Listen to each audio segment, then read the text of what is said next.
பூமாலேருந்து ரொம்ப நாள் ஷூ வாங்கணும்னு ஆசைப்பட்டுக்கிட்டு இருந்தேன். இப்போ இந்த ஷூ வாங்கியிருக்கேன். இது வாங்கி 1 மாதம் ஆச்சு. 1 மாதம் ஆனதுக்கப்புறம் இதோட ரிவ்யூங்க. பூமா கேவன் 2.0. இது வந்து பிக் பில்லியன் டேஸில் வாங்கினேன். நார்மல் இதோட ரேட் வந்து 6000 இருந்துச்சு. பிக் பில்லியன் டேஸில் எனக்கு 2500 கிடச்சி. ஒரு ஹை ஹீல்ஸில் ஒரு சூப்பரான ஸ்னீக்கர்ஸில் இது வாங்கலாம். ஒயிட் ஸ்னீக்கர்ஸ்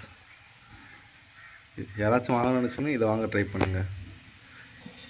சோல் பார்த்தீங்கன்னா இதுக்கு வந்து சாஃப்ட் சோல் கொடுத்துருக்காங்க. இதுக்குள்ளே பார்த்தா தெரியும் சாஃப்ட் சோல். இது என்னை பொறுத்தவரை ஒரு பெஸ்ட் ஸ்னீக்கருங்க.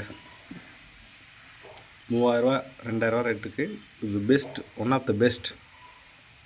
ஒன்லி பெஸ்ட்டுன்னு நான் சொல்ல முடியுமான்னு தெரியல. One of the best. இது பார்க்குறக்கும் செம்மையாக இருக்கும். பார்க்குறக்கு நல்லா ஸ்டைலிஷாக இருக்குது. நல்லா கம்ஃபர்டபுளாக இருக்கும் போடுறதுக்கு. பூமாவோட பிராண்டிங்கும் சரி. அந்த கோல்டன் கலர் இதுக்காகவே வாங்கலாம்.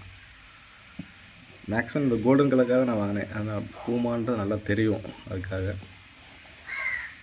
நல்ல ஒரு ஸ்னீக்கர்ஸு. சோல் பார்த்தாலும் சூப்பர் சோல். இப்போ பார்த்தாவே தெரியும். நல்லா ஹைட்டானது சாஃப்ட் புஷ்ஷோடு இருக்கிற சோல். வெயிட்டும் ரொம்ப கம்மியான வெயிட்டு தான். கம்ஃபர்டபுளாக இருக்குது போடுறதுக்கு. ஒயிட் ஸ்னீக்கர் தெரிவிக்கிறதுனா இது ஒரு பெஸ்ட் ஸ்னீக்கருங்க என்னை பொறுத்தளவு. இது வாங்கி நான் 1 மாதம் ஆச்சு. 1 மந்த் யூஸ் பண்ண அப்புறம் தான் இந்த ரிவ்யூ போடுறேன். Best. One of the best.